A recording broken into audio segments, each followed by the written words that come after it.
Welcome back to A Celtic State of Mind. I'm Paul John Dykes, and today I'm delighted to be joined by Jerry Taylor. I've not seen you for a few weeks, Jerry. How are you? I've missed you, big man. I missed Aye, you. I know. I was just saying to you, I had to take 2 laptops just in case something went wrong and I had to jump on, and I bought a mic and all that. And the missus is like, you're meant to be on holiday. But you never go on holiday when it comes to Celtic, do you?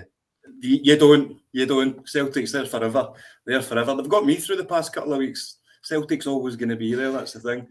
You know, this big thing about supporting a football club, and you hear all the different slogans and all the, a lot of the time they're looked upon as being merchandise ideas. A club like no other, born into Celtic, the fans, the football without fans is nothing. And it gets to the point where they become cliched, Jerry. But see, when it comes down to it, right, the impact that this football club has on guys like you and me and people listening in is unreal. And I remember when I first decided to write a book, you think to yourself, well, I'm not really worthy of doing that because there's much greater Celtic supporters than me who have seen a lot more than I have and know a lot more than I do. And then you start meeting them. So one of the experiences I had just recently was I went to kind of like a local wedding. So it was a wedding involving 2 people one of them certainly from the villages. And I was meeting some of the old school. And these are people that have been going to Celtic Park for 50 years. And we were talking to them about that pandemic here and how it affected them, Jerry. Not having that part of their life available to them to jump on the bus, go through to Glasgow, watch the game, enjoy a few bevies. It becomes so ingrained in you. And we get a tiny wee insight into that in the pre-season, don't we? Because you're just thinking, right, come on, who's signing today? But there's plenty good to talk about today. Before we do that, though, tell me a wee bit about that T-shirt you've got on. Can you read what it says? Do you want to see my ninja in disguise? Or my ninja disguise? Ready? We need a Celtic version of that. We need a Celtic version. In fact, Mika Lustig, remember he did it against Rangers? He scores. That's right. Right, there's a merchandise idea. There we go. He did. It's moments that you remember. And when I'm talking to Alan Morrison, who appears every second Friday on a Celtic, every second Friday of the month on a Celtic State of Mind, he looks at figures and data and analyses it that way. Whereas I think a lot of other fans, it's just moments you remember. And that's why we can watch a game and say, oh, he had a good game, because you're just remembering specific moments. He might have only had the ball 4 or 5 times.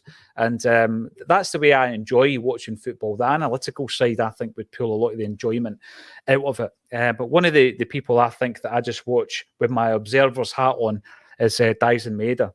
And what I see from him since he came to Celtic has been a player that, you've got to say he's probably the hardest working player in the squad. His work rate, the miles that he runs in a game must exceed just about anybody I've ever seen in a Celtic jersey. And then yesterday we get the fantastic news, Jerry, that he signed, like his compatriot Kyogo, he signed a 4-year deal. And basically, he washes away any doubts that there was going to be this exodus, this mass exodus that was going to follow Ange Postecoglou out the door. And I've got to admit, I was quite worried about both of those players because there had been interest in them. How big an impact was that? How positive was that to get that news yesterday? Oh, mate, I was over the moon. I've been on record on here a couple of times just being a big fanboy with Dyson Maeda. I think I'm on record saying he would chase an empty crisp poke. He is, for me, a workhorse. A lot of people will say that there's bits of his game that he maybe needs to brush up on, maybe a bit of finishing. But I think Brendan Rodgers is going to work wonders with him. I actually thought that he would be one of the first of the Japanese boys to go. I thought he'd have been in huge demand because there'll be a lot of teams that would want that drive, that work rate. But he never gives up, does he? Even if he's having a bad game, he's always there. He's always there showing for the ball, just working.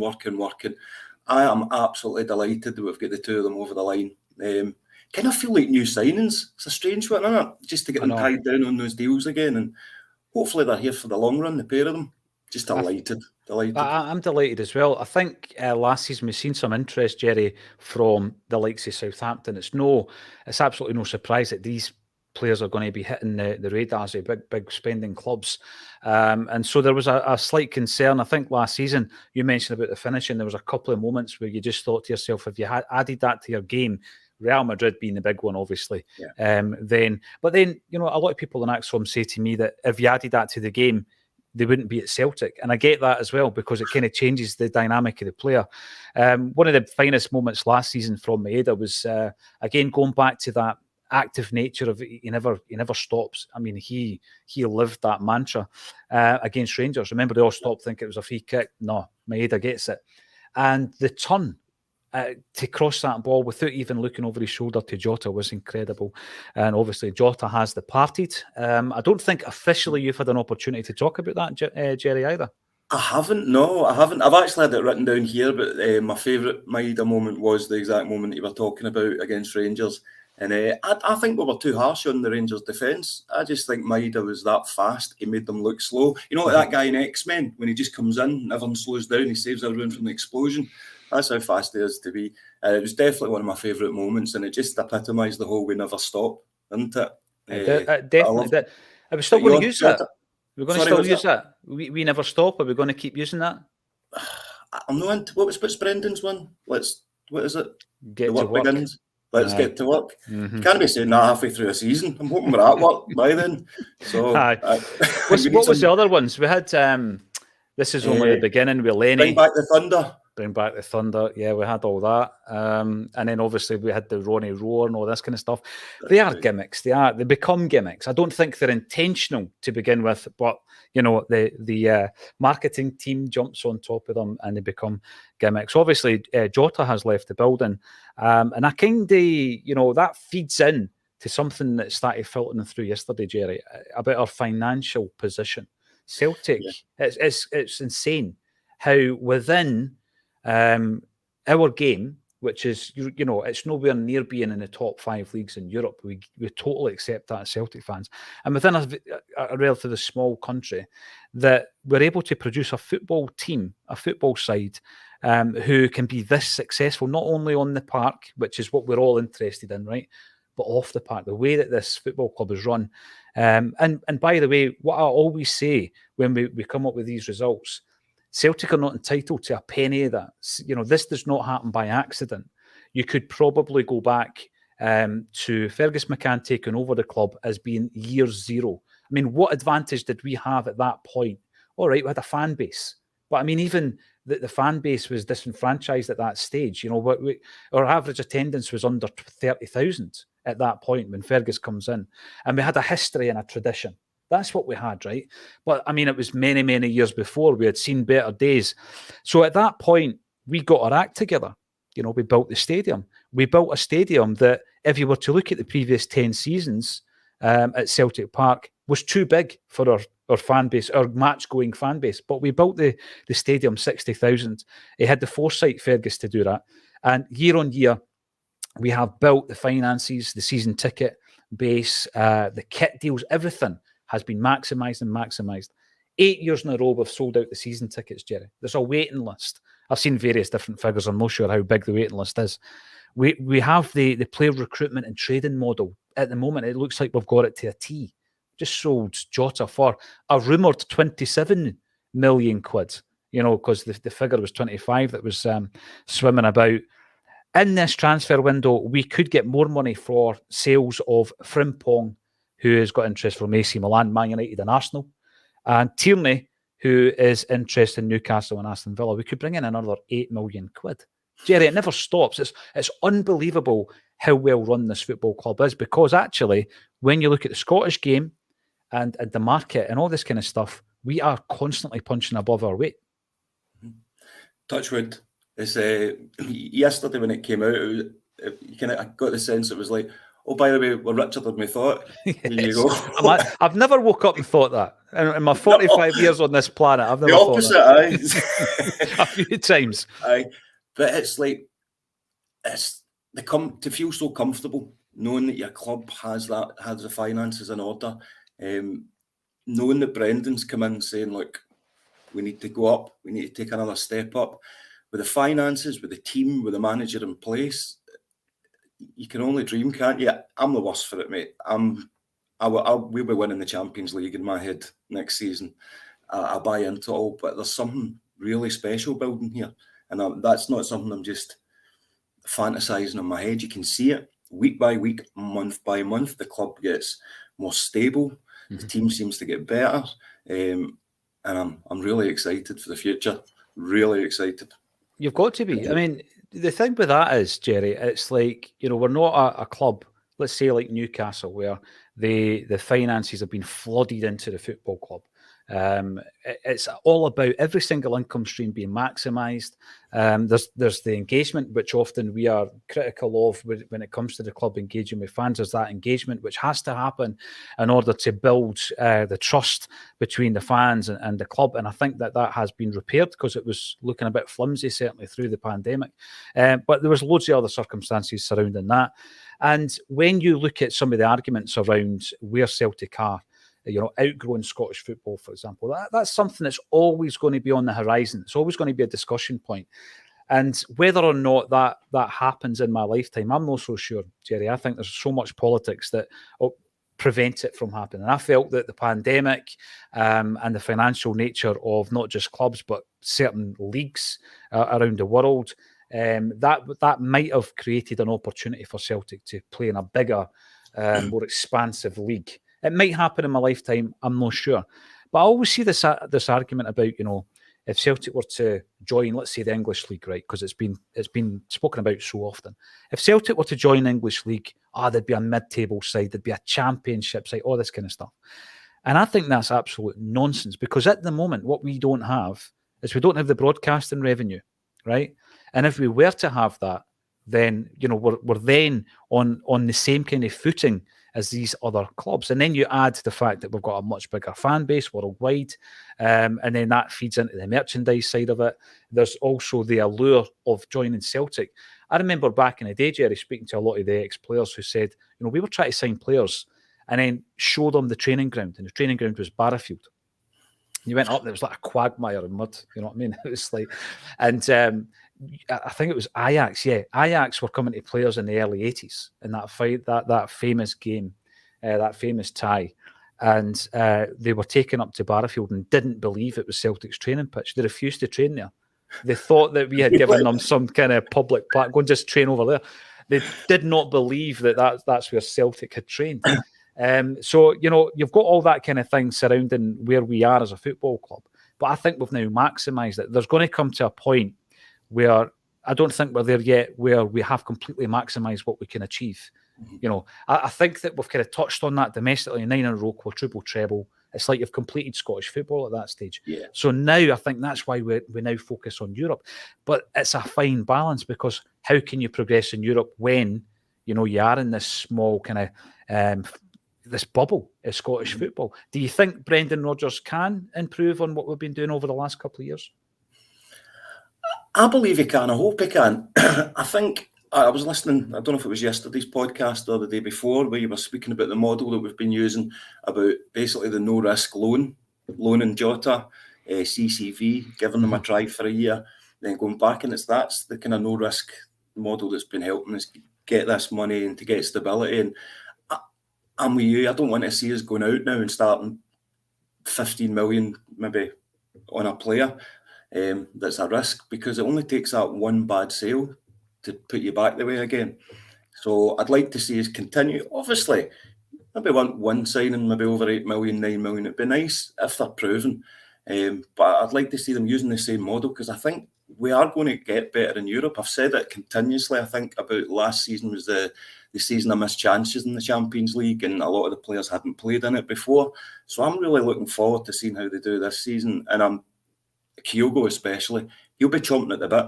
You know what he's like. He's like, he'd been annoyed himself. He wouldn't get as many chances, actually. I think he was got injured for a couple of the games in the Champions League, am I right? Yeah, and that's the thing with Kyogo. You could also use that example with Carter Vickers. He missed games in the Champions League. Kyogo was criticised for not getting on the score sheet in the Champions League. So yeah, I was looking forward to that. I was looking forward to the team being galvanised by another successful season, which we've had, obviously winning the treble. And I was looking forward to seeing if Ange could make that next step, which would be obviously progression. And I know that the whole discussion today could be about what is European progression for Celtic? What can we possibly achieve? And I keep going back to the fact that Rodgers, he went away to Leicester, Again, we spoke long and hard about that one. I recently reposted the link to Kevin Graham and I reacting to Brendan Rodgers leaving the first time round. And I'd never listened back to it, Jerry, because you just don't do that, because you're always on to the next thing and the next thing and the next thing. I never listened to it back, so I wasn't quite sure how we reacted. But in listening back to it, to make sure that we hadn't done anything daft on it, to make sure that we, it might have to get an edit, I was quite surprised with how balanced we were under the circumstances. We didn't lose our minds over it. And in actual fact, Kevin Graham made a few predictions that came to fruition around Lenny coming back, what would happen next, etc. And he was pretty spot on. But yeah, European progression, why should we be looking at that? Well, at the end of the day, we're dreamers, we're football fans, Jerry. That's what we are. And I'm like yourself, I don't say, well, Celtic can win the Champions League, because under the circumstances, everything points towards us not being able to, because we've seen it last season. There is a gulf. There's a huge gulf. Celtic get criticised for having that same gulf in Scottish football. But I keep reminding people that if you want to look at the gulf between Man City, who just won the Champions League, and Celtic, right, why is it there? Well, there's two reasons, right? You've got that huge personal investment where they're actually getting their money from, but also the broadcasting side of it, which Celtic don't have. We just don't have it. And whilst that's there, there's the massive, massive gap. But in terms of where Celtic are in Scottish football, we've worked hard to get where we are. And this is what I keep going back to. We're not entitled to a penny of that money that's in the bank. We're not entitled to a penny of the money that we make from that's just really shrewd business. And I look at some of the other clubs and I just think there's a defeatist attitude. Brian Degnan and I talk about this all the time, whereby you think, well, just do better. Run your business better. Have a plan that exceeds the next 3 months. Have a plan that looks at 3 years and 5 years and actually start building something, building the blocks towards the future. I don't think enough football clubs do it. And obviously since the kind of early to mid-80s, when Aberdeen and Dundee United were a force in Scottish football, we've not really had it. There's been plenty of examples where teams could have competed and they've not done it. I remember Hearts. I think, were unbeaten in the first 12 games of the league campaign. Craig Burley. Yeah, that's right. He's Uncle George. George Burley. Burley. and they imploded. And that's what happens. You've got to see it through. And I think Celtic, we've got a global fan base. I totally get it. But, there was a time where, it was a while ago, but in the 90s, we didn't have a shirt sponsorship deal, Jerry. We didn't have a sponsorship deal on the jersey for a whole season. That's where we were as a football club. We could not attract a sponsor. And look at us now. So every time we get a shirt sponsorship deal, it's bigger than the last one. Every time we get a kit manufacturer deal, it's bigger than the last. We're constantly breaking our own records on that. So fantastic. But what does money in the bank mean for Celtic? Well, it gives you a bit of stability. And now I'm at that stage where, like Jungle Lion, I'm hoping that we can start putting some of it back out to bring some talent back to the club or into the club. Jungle Lion, often people say to me when I meet them, by the way, and I've not said this to Jungle Lion, oh, you've got favourites in the comments section. You're always bringing up Jungle Lion. Well, can I just say, right, when I open up this screen, there's like a wee scroll bar on the right-hand side, and Jungle Lion, more often than not, is the first comment that I see. So unless he's talking nonsense and you don't, I'll bring up your comment. It's the first one on my screen. And there's no favouritism, even though we do want to go over to Ireland to do a live Acsom show in his man hut in his back garden. You should check it out, Jerry. Really? Oh, yes. We could do a tour. We could do a tour of man huts and man sheds. Mate, that's a great idea, by the way. Aye. I'd be well up for it. Us, DM us. Give us your invites. We'll do it. Let's do it. See, going by what you were saying about the whole money situation, the clubs, and obviously Pep was on record there talking about his Celtic de Glasgow. I love that. Celtic de Glasgow. I was like, mate, don't involve us in this. We earned our money. We earned our cash, big man. You be given it. And it was doing my head in. But what was it Tiger Woods said? Don't get better, get better. Mm-hmm. Listen, I'm glad you brought up Pep, because that's a great link. He threw us into the mix there, the richest club, buy the better players and have the most success. He did say that, and you need to go out and buy expensive players. I think what we got with Ange was an insight into doing things slightly differently. Kevin Graham wrote a good blog yesterday. It appeared on Acsom.net around the fact that, back in the day, I think it was very much the manager picked the players, the transfer signings, I mean. Yeah. I mean, you look not that far into the distance. The football club wouldn't interfere with that kind of thing. They were identified and signed by the gaffer. They had the kind of last say in it. But as football has moved on and developed, we now understand as football fans that there's a whole recruitment team and there's a whole day-by-day, 24/7 operation behind the scenes, identifying players. The gaffer's obviously setting down the criteria for the players that he wants. And every so often, if he needs a specific player, he can go to his recruitment team and they'll have a whole dossier of a number of players and their strengths and their weaknesses, etc. And I think that in the past, clubs, Celtic included, have fallen into the trap of signing players without even seeing them playing. And again, going back, that was one of his rules. We had to go and see the player, other than one who was Harold Bratback, who we didn't go and see. But by the way, I'm not going to have a dig at Harold Bratback because he scored that goal, Jerry. That goal against St Johnstone. Exactly. Yeah, by the way, is this true? I heard a rumour years ago, right, talking about signing players, and I heard that we signed the wrong Bangura. Did you ever hear that? I did, but it wouldn't surprise me because the one we got was clearly not a footballer. And then there was another one, apparently they were like, all right, get him, and they signed it. And I don't know how true this is, but apparently they're like, well, this is the wrong one. So. It would not surprise me. And I always remember about Bangura, he came with a recommendation from Henrik Larsson. And Henrik is one of these guys, I've never had the opportunity to meet or speak to him or any of these kind of things, but I would need to get that clarified. That's a kind of quirky bit of information that I need to know for Henrik Larsson. I'm not going to talk to you about Seville, Henrik, or all the goals that he scored. Was it you that recommended Mo Bangura? And why? So, yeah. Did we not play him in a Champions League qualifier after he came back to the team and he not hit the post with an overhead kick or something? And by the way, he was still a Celtic player. He was on loan. So he was. Was it Ellsberg? Somebody in the comments, keep me right. I try my best not to Google when I'm doing the broadcast because I'm trying to get my brain to work. I think it was a team like that. You guys remember so much information, by the way. See, when I watch the podcast, I watch it every single day, mate. I mean, it's brilliant. I look forward to it every day. But see the things you remember. See, last season, every game pretty much blends into one for me. But you guys are like, oh, do you mind such and such scored in 1982? It was a Tuesday. I think it was raining that day as well. I know. And you remember, it's bizarre. You remember what you were wearing, who you were at the game with. And then the missus asks you, have you done that? You thought, I totally forgot about that. You forget the things. You don't forget. You don't forget the fine detail. I want to bring up this from yesterday. I'm actually a big fan of the show Hot Ones on YouTube, right? I love it. I've seen loads and loads of the episodes where I don't even know the name of the guy who presents it, but he's fantastic. And basically, it's a twist on the interview. The tried and tested interview, Jerry, which has been for decades and generations a brilliant TV show, for example, is often based around the interview. And great American shows, great British shows.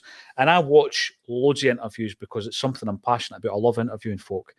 But then they've tried to put a kind of twist on it. So he's feeding them hot wings and they start with kind of mild sauces and they get hotter and hotter and hotter. Yeah. And he's interviewed Lewis Capaldi, right? So Lewis Capaldi for me is somebody I've again never met, never had any dealings with, but I've had a few bands in the studio who have worked very closely to Lewis Capaldi, who are actually mates with him, right? One being Mark Sharp and the Bicycle Thieves, who are one of my favourite kind of up and coming bands. They're phenomenal, but they've known Lewis Capaldi from pre-fame. When he was playing acoustic guitar in boozers locally and all that stuff.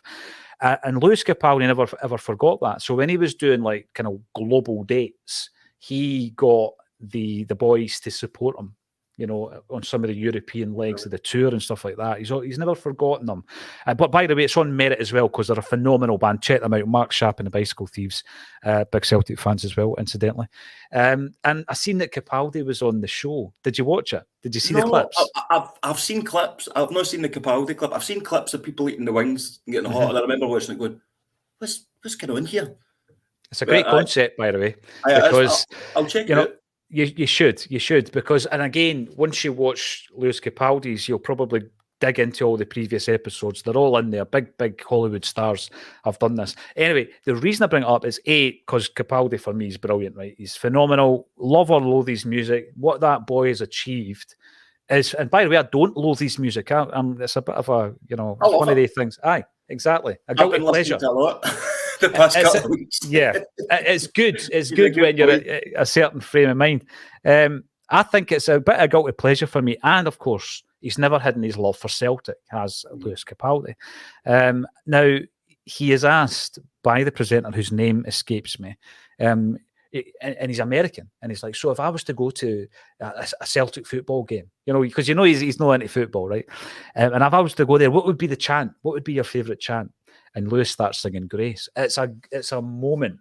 Because obviously Lewis is having a hard time now. Yeah. Mentally and physically, and I think that comes across in the video as well. But yeah, he starts singing Grace. So big shout out to Lewis Capaldi for taking us to a whole new audience. Come on the show, big man. Come on the show. Can you imagine that? Can you imagine? I want to be on it if he accepts this now. That would be phenomenal. Yeah, of course. Good health to you, mate. Wish you all the best. Yes, because I think he's cancelled quite a few dates recently because of his health. So hopefully he does get better soon. We're talking, Jungle Line brought it up, bringing a few players in, and also the Hatate thing. Right, we'll get to that because he's another one. Right, okay, I'm now ticking them off. I was worried about Kyogo, worried about Maeda, worried about Jota. Right, I've got 2 ticks and a cross now. But there's a few others on that list, Jerry. One of them is Rio Hatate. I regard him up here. Is he even higher than Kyogo in my estimation? Potentially. I think he's got it in his locker to be that player that takes it to another level. Are we going to be able to keep him? That's the big question, Jerry.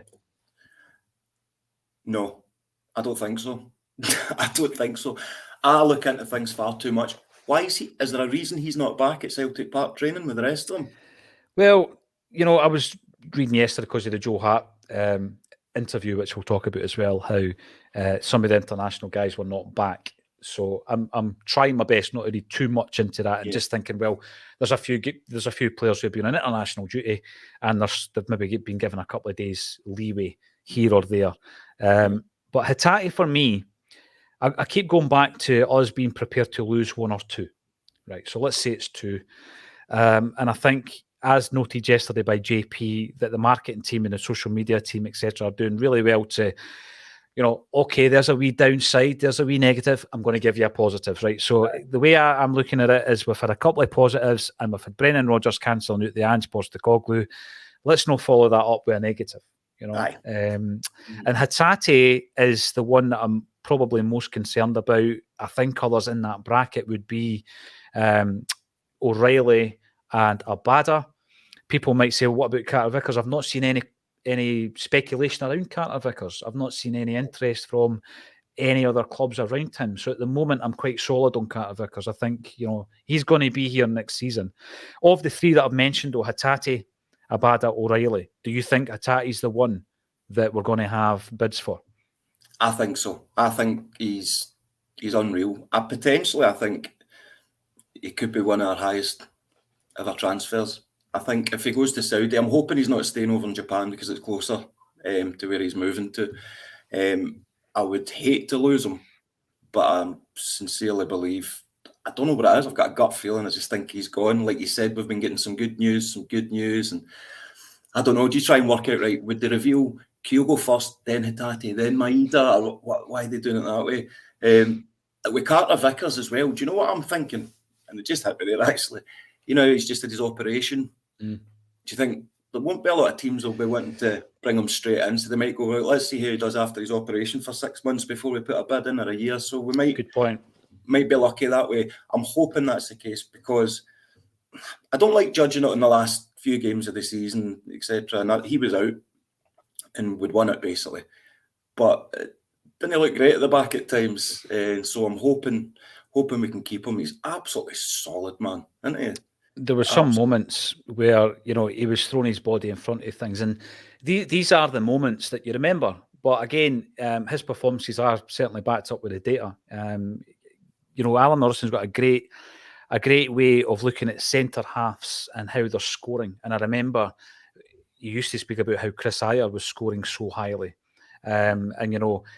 what then happens is, if you say something like no one's hit these figures since, and that name that you use is Virgil van Dijk, all of a sudden you're saying, oh, I'm comparing Chris Hyett to Virgil van Dijk, but that's not really, in a sense, what we certainly weren't saying Ayer's as good as Van Dijk. But his figures were really, really high. And I think if you look at Carter Vickers and his figures, they're particularly high as well. Centre half last season for me was a situation, Jerry, where we had the first two who I was completely confident with, Starfelt and Carter Vickers. Everything underneath that, and I mean every option underneath that, I don't think I was convinced by. So you've got Stephen Welsh, right? Now, I've championed him. I love seeing young players coming through and making a career for themselves at Celtic. But Stephen Welsh apparently has got even more interest. This is like 3 years running now where there's been interest in the player from elsewhere.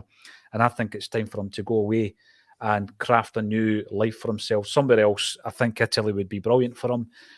Again, when you look at the metrics and all the different data, Stephen Welsh scores extremely highly on a lot of that in terms of, right, this is the Italian way of playing. Will he suit that? You know, because I don't think his aerial duels are great. I don't think his data will say that either. He gets beaten far too often in the air. I think a lot of the time, though, when you're looking at passing from the back and all this kind of stuff, he scores really, really highly. Time for him to go. Who else did we have? We had Kobayashi coming in. Not impressed so far with Kobayashi. Don't want to write him off quite yet. Jerry's one of the guys you want to have another look at, but he's not impressed me at all. And the other one, of course, was Maurice Jens, who went away and done not bad elsewhere. That was a shocker for me. I'm still not over that. I loved him. I thought he was a great defender. Where's he just moved to as well? It's just a good move, isn't he? Germany. It was only for about 10 million quid as well. You know? Was it? So he's a player we were kind of writing off a wee bit, but like yourself, I'd seen enough, and I thought that we might have extended that. But there was a couple of loanies who came and went, him and Abelgard. So, you know, if Vance didn't fancy you, you were back out the door just as quick as you came in. So I think that's an area, and I'm going to ask the listeners, everybody out there, thanks for tuning in, 1,000 strong on this Friday afternoon. Where are we going to be strengthening? We know how we opened up the show by talking about getting a few new players on longer deals, Jerry. We've got money in the bank, you know, to such a degree that we had to make an announcement to the London Stock Exchange, as you say, to say, actually, we're a wee bit richer than we thought we were. Brilliant. Sorry, found this extra 30 million down the back of the couch. Brilliant.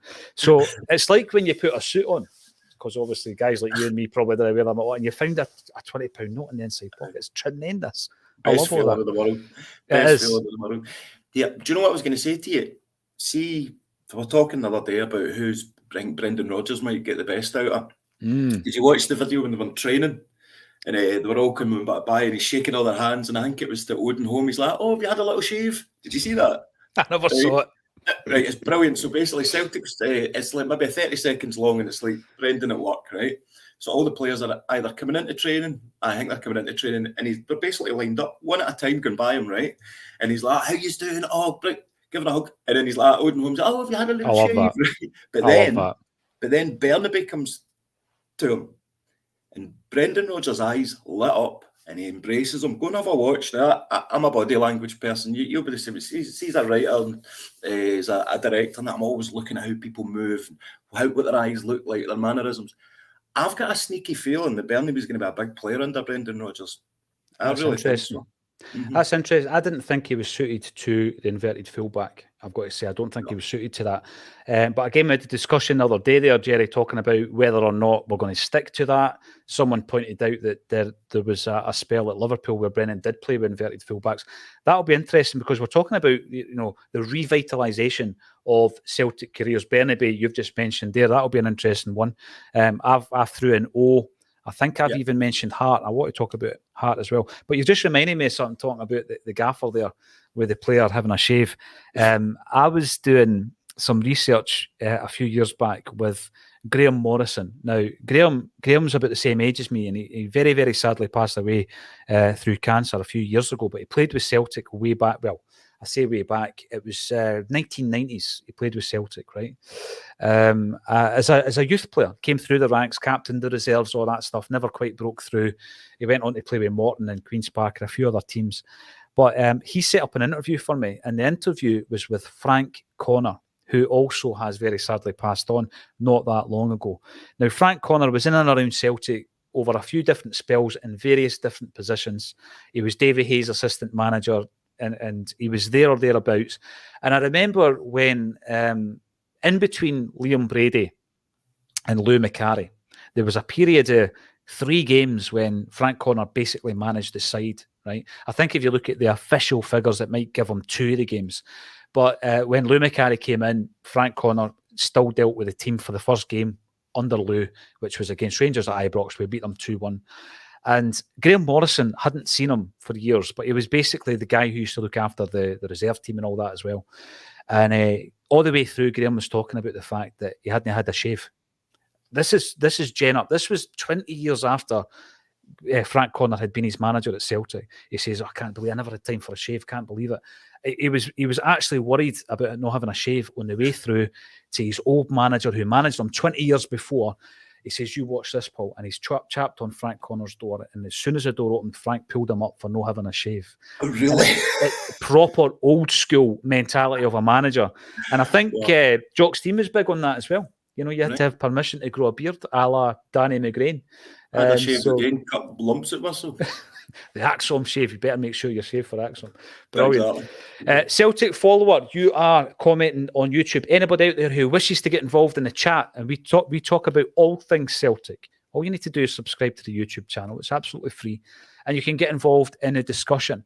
Afternoon all, great business tying down Maeda and Kyogo on 4-year deals. Surprised we haven't offloaded many of those loaned out last season. Now, we're talking about people who may be resurrected as Celtic players. Can you see any of the loanees being resurrected? Kevin Graham said on Monday, Adam Montgomery, he's the boy that's going to be resurrected. 40 minutes later, he signed for Fleetwood Town. Brilliant. I saw that. I know.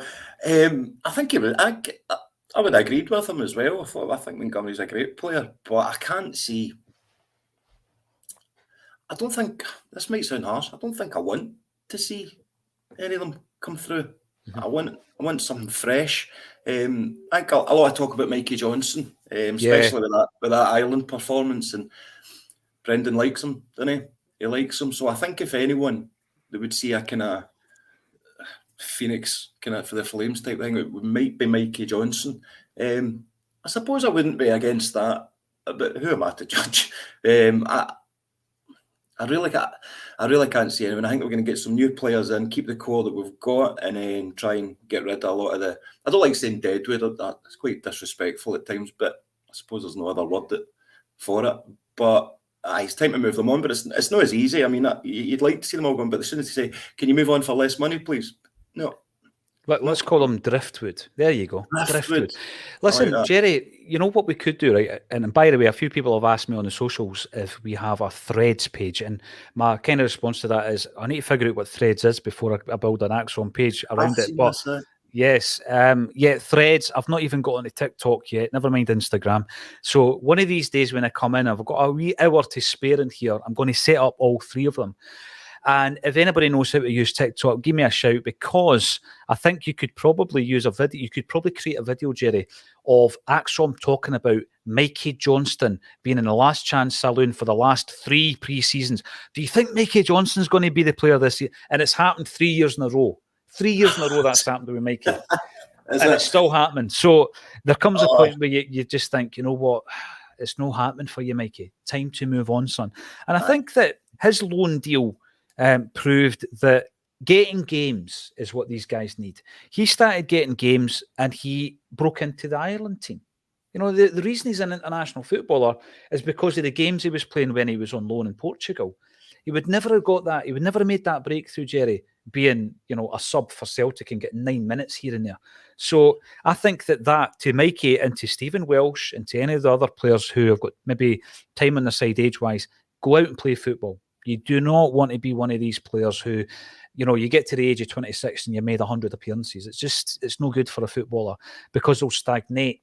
And then, if they're stagnating and not getting game time, the loan deals, the calibre loan deal that they get is going to diminish. Go out there whilst it's hot. Whilst there's Italian interest in Stephen Welsh, grasp it. Go out there and play your football over there. I'm going to make a prediction here. And again, if somebody ever wanted to go through the previous episodes, I'm sure you could get a whole TikTok video on all the bad predictions I've made. And you might get a very short one on all the good ones. I'm going to say Stephen Welsh will play for Scotland. I think he will play for Scotland in the future. But he won't be a Celtic player. No. He'll go away. Yeah, and he'll craft these opportunities somewhere else. Now, George, I didn't think we were late today, but if we were, George, I'm really sorry. Come on, Acsom. Were we late? I didn't think we were late. I thought we were. I know. That's why I'm bringing you up, George. I don't want to meet you in a dark alleyway anywhere. Celtic, on social media and stuff like that, never failed to amaze me, the Celtic fan base. So I was in Mexico, and I might have mentioned that. Sorry, it was my first holiday in 4 years, so I will mention it from time to time. And I'm over in Mexico thinking to myself, about this picture of George Best, right? There's a picture of George Best wearing the Celtic centenary. This is the things I do even when I'm thinking, what is that all about? I've seen the images a few times, but I don't know enough about the game. I need to find out more about that game. So I was having a look through the pictures, and I noticed that the one where he's quite a close-up, you see him in the beautiful centenary jersey. First thing I noticed is they're replica jerseys, by the way. They never came for Celtic. They came out the shop because it's the furry badge, right? And I'm looking at George and I'm thinking, that is a screenshot, Jerry, from a video. It's definitely a screenshot, which means somebody's filmed this game. So I thought to myself, I'm just going to stick it out on Twitter. Somebody must know where that videotape is. And see, within 24 hours, right? Not only did the guy who screenshotted the picture get in touch with me, he uploaded the whole video to YouTube. It's about a 25-minute video, and it's George Best playing for a Celtic exhibition team over in Australia. He's lined up alongside Willie Wallace, Albert Kidds, a la Love Street 86, and believe it or not, Ben Doak's granddad. No. So they're all playing for Celtic in this benefit game, and somebody has filmed 20 minutes of the game. I believe what happened in the second half, from what I'm told, is he played for the other side. So whoever was filming it didn't bother filming the second half. But it's just these things, on Twitter and all this kind of stuff. You throw it out there and it comes back brilliantly. And I did the same with Roy Aitken at Butlins. And I can honestly say, I must have been bored. Who was at Butlins in the 1980s? I've now got about 20 pictures of people at Butlins with Roy Aitken. It's phenomenal, the response. I've got right into this the past couple of days. Because that's your part of the world, isn't it? Aye, so Butlins was basically, I was born in Prestwick and brought up in Prestwick, but our holiday, it wouldn't be a holiday, but it would be a day to Butlins, right? And I always remember, she'll kill me for saying this, but it's 100% true. So you'd have to pay for your passes to get through. So my mum would stick me in the boot of the car to drive me through the entrance. I'm talking, I'm 5-6-year-old here, mate, right? So I'd be like, I'll go in. So I'd be hunkered down in the boot of the motor, right, while she would drive through, and then I'd have to wait until they chat, and then I would be able to come out. That is brilliant. That is superb. Smuggling kids to Butlins, superb. Smuggling kids in, and the first thing I would go to was the Mexican hat. I don't know if there's a link there with the smuggling, but so there was a big Mexican hat, but I never ever saw any of the Celtic players. But it's funny because I remember one of the first ever football facts I was told, and I'm sure it was my papa, and it was about Roy Aitken. Have you heard this fact? That Roy Aitken, was the only person that in Scotland, played with Scotland, that had an African father. That was Jim Aitken. Jamaican, I did hear that. Yes, That's I did. The first thing I ever remember about a football joke, and it was my papa telling me that one. The thing is, as a kid, you believe that it's true. You didn't actually understand that it's a joke. Told all my mates. Absolutely. And yeah, keep them coming. Why am I so interested in Roy Aitken? It's because obviously he is our next guest at Acsom Live. It's at Barras Art and Design. Tickets going quickly. Please join us. And if you want to come along, then the ticket link is underneath the video. We're talking about new signings as well, Jerry, as you do during the pre-season. Yang Hyun Yoon is a young 21-year-old, I say that, right winger, who is linked with a £2 million move to Celtic. It's one of these ones that's been hanging around for a while, but apparently the club Gangwon didn't want to sell him at this moment in time. It would appear, according to Anthony Joseph of Sky Sports, that they are now playing ball. So that could well be another move for Celtic over the next few days, and hopefully we will get a few announcements. And it's not just about the fact that we've got money. You want to progress. You want to, I think last season, when we brought in Jota and Carter Vickers, that was sensational bit of business for Celtic. We had the conversation at the time, which one do you want? Because we didn't think we'd get the two of them, and we got the two of them.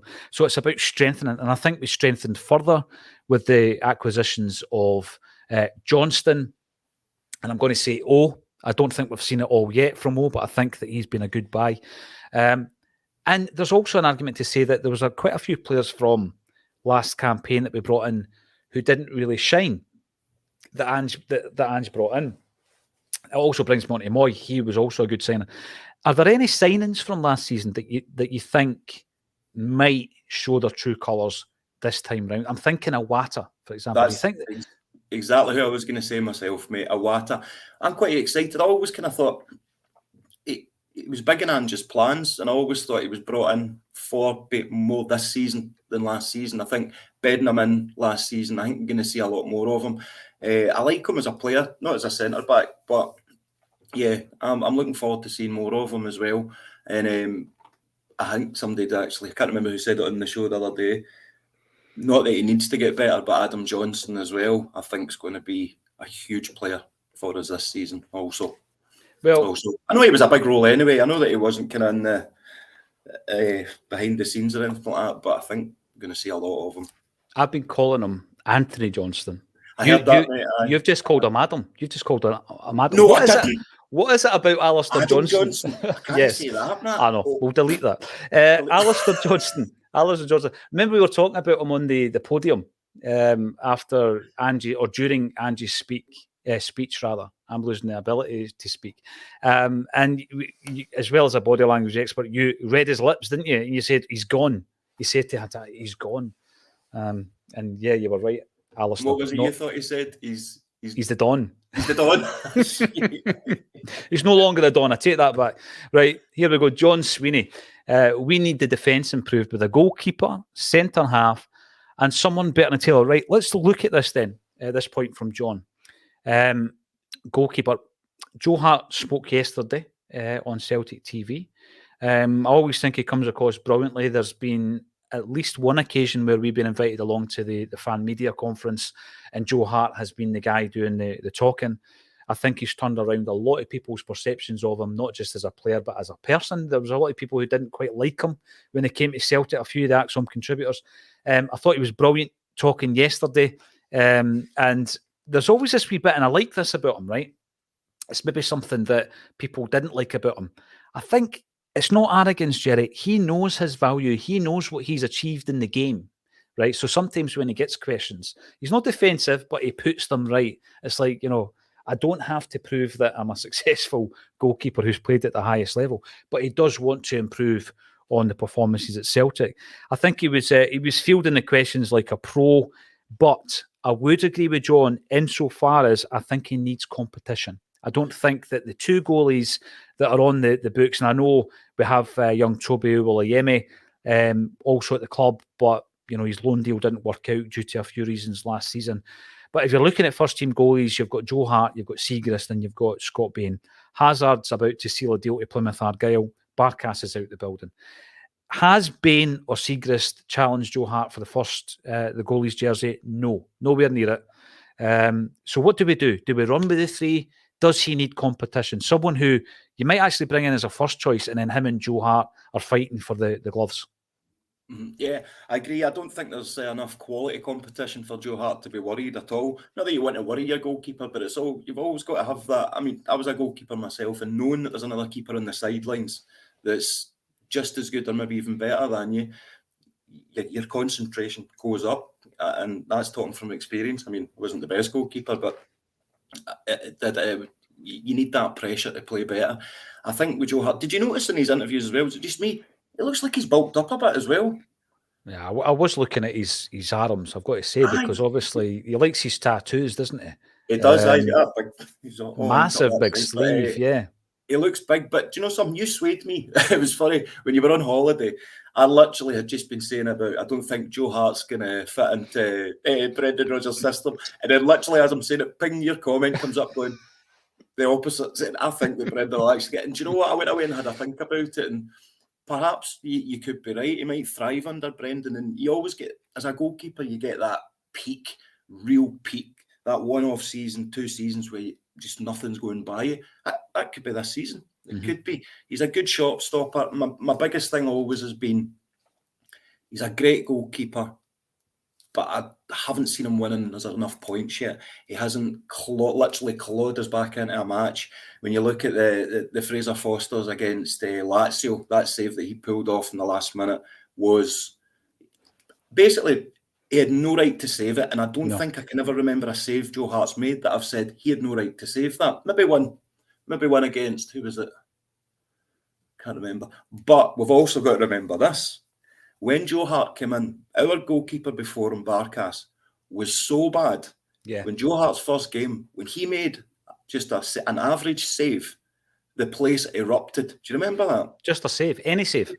It was just a save. And that was it. We hadn't seen a save in months. Yeah. So, do you know what? There's a lot worse goalkeepers to have in your team, isn't there? Well, you're talking about Foster. You remember games that Foster won us. I mean, you mentioned the Lazio game, obviously famously the Barcelona game, the League Cup final. He was unbelievable in that League Cup final against Rangers. The other night, we're getting shown footage of Boric playing against Man United. And again, I'd love to go back and watch the full game. Unbelievable, right? Because Man U were throwing everything at us, and they had world superstars playing for them, right? And we had, and Gordon Strachan mentioned this, we had guys like Ben Hutchison playing for us, right?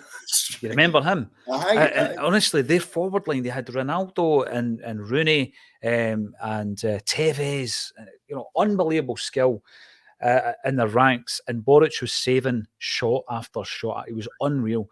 Brilliant. And I get that. I can't remember a game where maybe there's been an onslaught and you're like, Hearts had 3 world-class saves here. But I'm not digging him out for that. I do think we've got another season. But a big part of that might be to bring in the competition to Joe Hart to improve his own performances. And even if Hart has the season of his life, I still think he'll leave at the end of the season. I still think he'll go away and do that retirement bit wherever he decides to go. But to go into the other points, John, the centre-half position, again, you look at Carter Vickers and Starfelt and you think, well, why wouldn't they be suited to Brendan Rodgers' style of play? Well, they will be. And hopefully it can continue as is. Jacinta leaving the women's team, I'm not sure if that's going to affect Starfelt. Depends where he gets his transfer. People were talking about it on the socials, and I made the point that many, many times in the past, the footballer's decision is based on what his missus thinks. Absolutely. What was the move? David Beckham refused a move because Victoria didn't want to move. Where was it? It was honestly, I remember. Was it meant to be going to? Was that a China move? Was it China? It was definitely a move that she was like, I'm not going.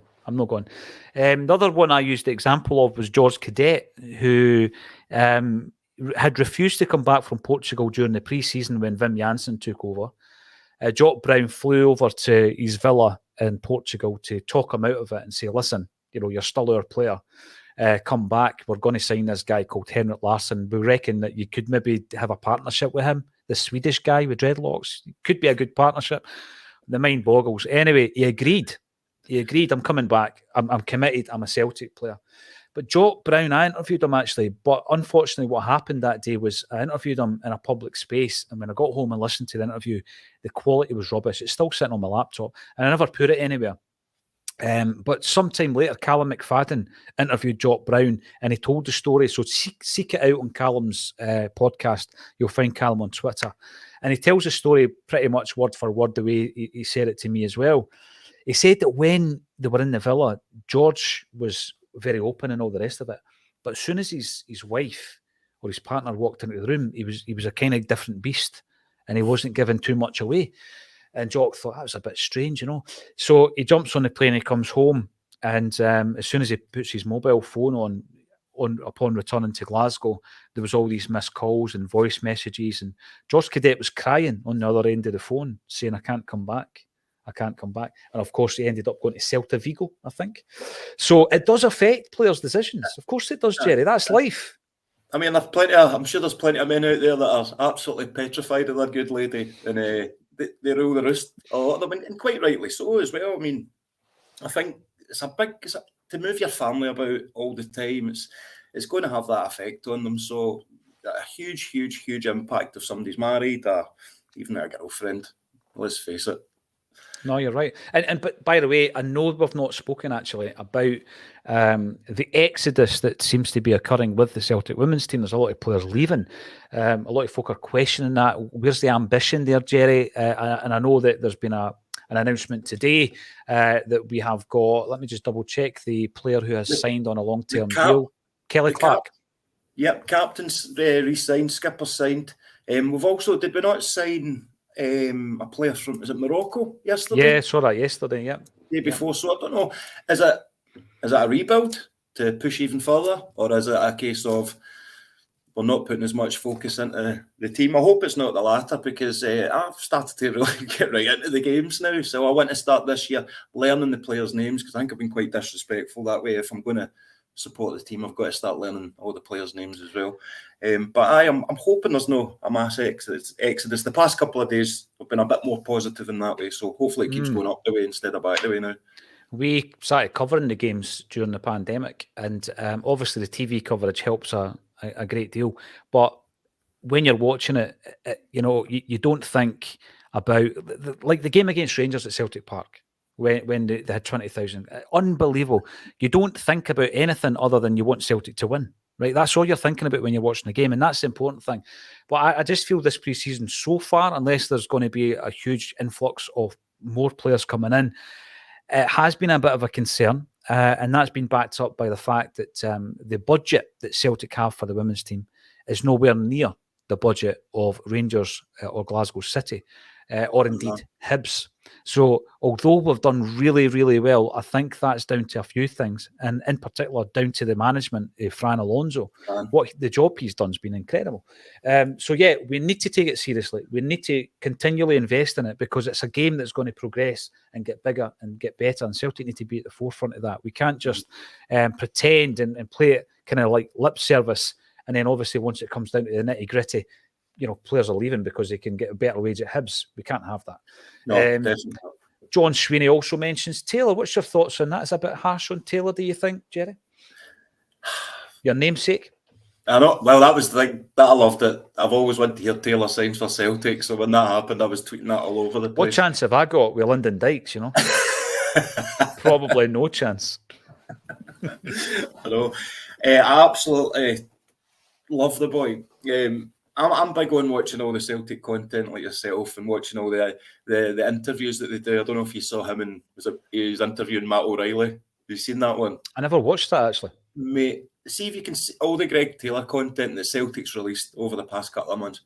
I was crying with laughter. I'm actually filling up with tears and nearly laughing here, because see this boy, you can see how they just love him. He's just a right down-to-earth, fun guy. But on the pitch, I think he's brilliant. And a lot of people said recently, oh, well, he played well because he was in the inverted fullback role. But it wasn't. That's not a role that people are used to. As people are talking as if that's what the kind of player he is. Before Ange, Greg Taylor wasn't his way of playing. So I think the pace thing everyone keeps talking about with Greg Taylor. Does he have the pace to fit into Brendan Rodgers' side? Who knows? I want him to get better and better, because he's proved people wrong so many times. And I loved that yesterday when you was talking about that he had to actually be encouraged to turn his Instagram comments back on, so he could actually see that people were on site now instead You're popular again, Jerry. Aye, exactly. Did you see the picture of him with Chris Ayer at Chris Ayer's wedding? No. It was like the poster of that movie Twins with Arnold Schwarzenegger, right? Ayer's there and Taylor's way down there, and you're thinking, wow, frightening. Do you know what I noticed about him? And I used to make this joke all the time when I was not a joke, but when I was watching it, I would point out and go, watch him from the minute the whistle blows. He looks like he's just blowing out his arse because he works and he works, does, and he just does not stop. I think he's great. Could he be one that just every season gets better and better and then just becomes this player that even we didn't think he could be?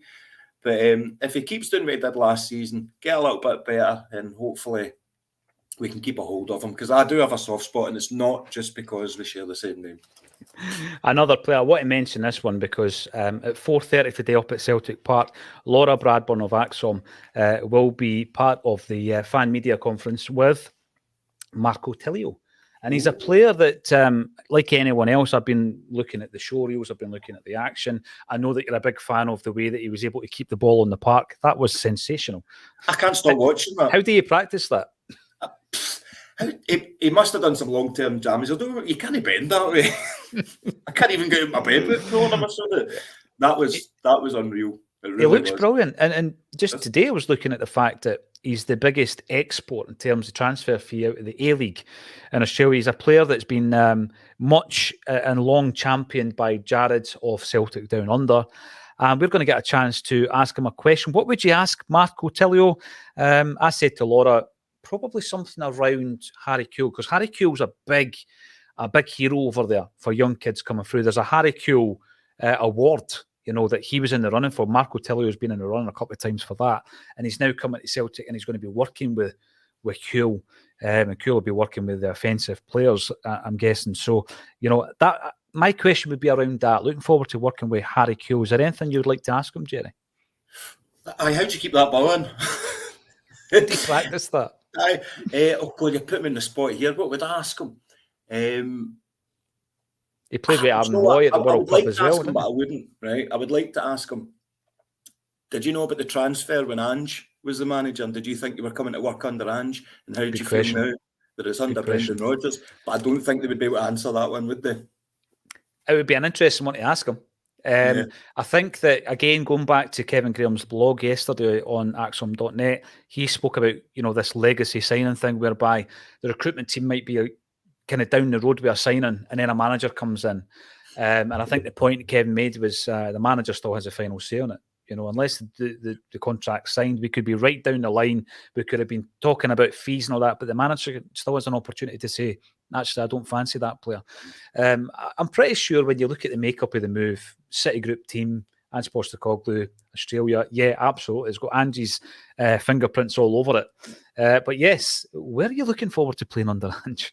I'm pretty sure you get marched out. Jerry, remind me to put you on the list for the next press conference. I like that. Oh, mate, I would love to go, but don't worry, you can vet me and all that. And put one of those buzz collars on me if I say something stupid, just electric shock me.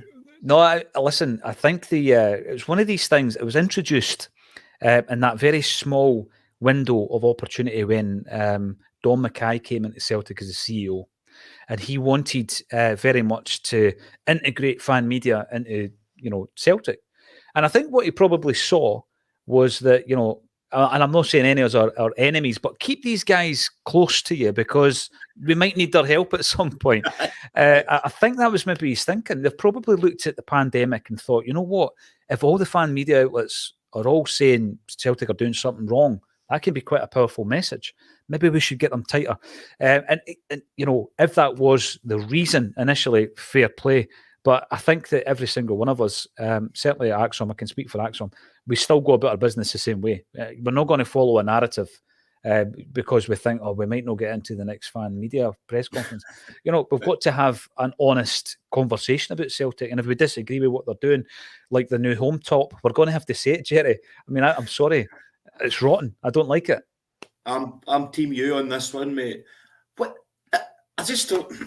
They changed too much. I agree with you yesterday. I could have dealt with the stained glass window, but they've made that up, haven't they? That's not the stained glass. So I could have done that, but not just. It's got to be bold stripes, bold hoops. I'm not having any of that. I think after a few pints, it'll probably even itself out. But you're right. But that might be the thinking behind it. But I was saying yesterday to JP, everything like the kind of the modern classics that I talk about, like the Liverpool away. Green and white and the Newcastle jerseys, the Adidas ones back in the day, they were all very like finite. It was like clean, sharp designs. And now all the designs I'm seeing are things that are pretty wavy and blended and patterned and all this. So yeah, I guess it's a sign of the times. But what I would say to anybody making the jerseys for Celtic is there's more to this club than that stained glass window, as much as I love it. And you know, the actual the big part of the stadium that was on the sleeves on the third kit last. I mean, Celtic Football Club's got a lot to our history without you having to look at the camber of the metal on the stand. Come on, there's a lot more that could be done. See the long sleeve see when Callum McGregor was wearing that long sleeve home top, it looked like he'd been run over by a couple of bikes. It's terrible. It's absolutely horrendous. But hey, if we win the Champions League on it, would it be the best top we've ever had? Exactly. I know. This is the thing. It was Tom Boyd that says to me there was cup finals where we had to wear our away kit against Hibs, I think it was, maybe Kelly. And, you know, you get the hoops on for the photos. But as you say, when you're looking back, if it's a European victory or something like that, that'll all just pale into insignificance. It's Celtic at the end of the day, and people are going to tell me to shut up about this jersey. I'm sorry, I'm not having it. Yeah. Do you know what you've had my mind racing about the past couple of days? You mentioned something in the group chat, and I was like, why isn't it? The mascot situation. Oh. Why isn't Hoopy a lion? I know. When you said that, I was like, we need to be kind of, is it time to put Hoopy down?